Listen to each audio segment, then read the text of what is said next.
ದಿನದಿಂದ ದಿನಕ್ಕೆ ಅಗತ್ಯ ವಸ್ತುಗಳ ಬೆಲೆ ಏರಿಕೆ ಆಗ್ತಿದೆ. ಮೊನ್ನೆ ಅಷ್ಟೇ ಪೆಟ್ರೋಲ್ ಹಾಗೂ ಡೀಸೆಲ್ನ ಬೆಲೆ ಏರಿಕೆ ಕಂಡಿತ್ತು. ಈಗ ದಿಢೀರ್ ಅಂತೇಳಿ ಹಾಲಿನ ದರವನ್ನು ಕೂಡ 2 ರೂಪಾಯಿ ಹೆಚ್ಚಳ ಮಾಡಿದೆ.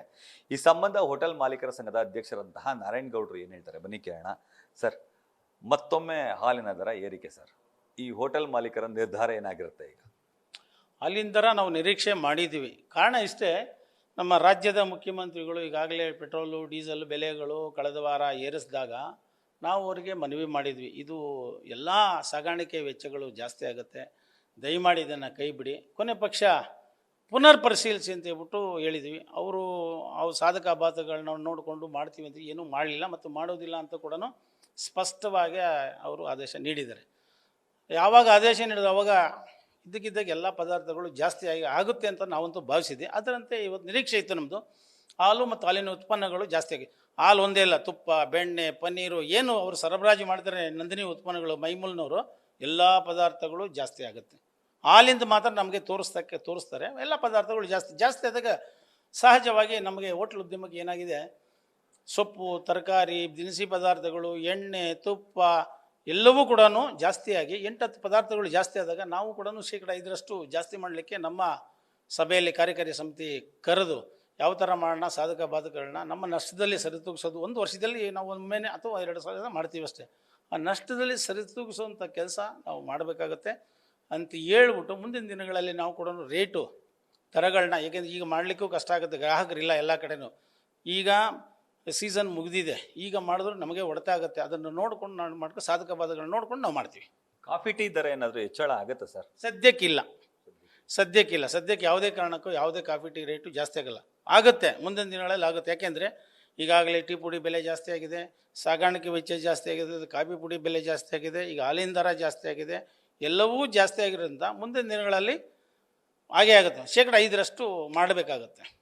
ಪದೇ ಈ ರೀತಿ ಬೆಲೆ ಹೆಚ್ಚಳ ಆಗ್ತಿದ್ರೆ ಹೋಟೆಲ್ ಉದ್ಯಮಕ್ಕೆ ಪೆಟ್ಟು ಬೀಳಲ್ವಾ ಸರ್? ಎಷ್ಟೋ ಹೋಟ್ಲಿಗೆ ಮುಚ್ಚಿ ಹೋಗ್ತಾ ಇದ್ದೇವೆ. ಇಲ್ಲೇ ನೋಡಿ, ಇದೇ ಪಕ್ಕದಲ್ಲಿ ಸೂರ್ಯಭವನ್ ಮುಚ್ಚಿದೆ, ಅಲ್ಲಿ ಕೃಷ್ಣಧಾಮ ಮುಚ್ಚಿದೆ, ಅಲ್ಲಿ ಮುಂದೆ ಇನ್ನೊಂದು ಎದುರು ಹೋಟ್ಲ್ ಮುಚ್ಚಿದೆ, ಅಲ್ಲೊಂದು ಡಬಲ್ ರೋಡಲ್ಲಿ ಕೆಫೆ ಅರಮನೆ ಮುಚ್ಚಿತಾನೆ ಇರ್ತವೆ. ಒಂದು ಕಡೆ ತೆಗಿತಾ ಇರ್ತಾರೆ, ಇನ್ನೊಂದು ಕಡೆ ಮುಚ್ತಾ ಇರ್ತಾರೆ. ಯಾಕೆಂದರೆ ಅವ್ರಿಗೆ ವ್ಯಾಪಾರ ಮಾಡಿ ಸಂಬಳಗಳೇನಾಗಿದೆ, ಸರ್ಕಾರ ಏನು ನಿಗದಿ ಮಾಡಿದೆ ಮಿನಿಮಮ್ ವೇಜಸ್ಗಿಂತ ಡಬಲ್ ಕೊಡ್ತಾ ಇದ್ದಾರೆ.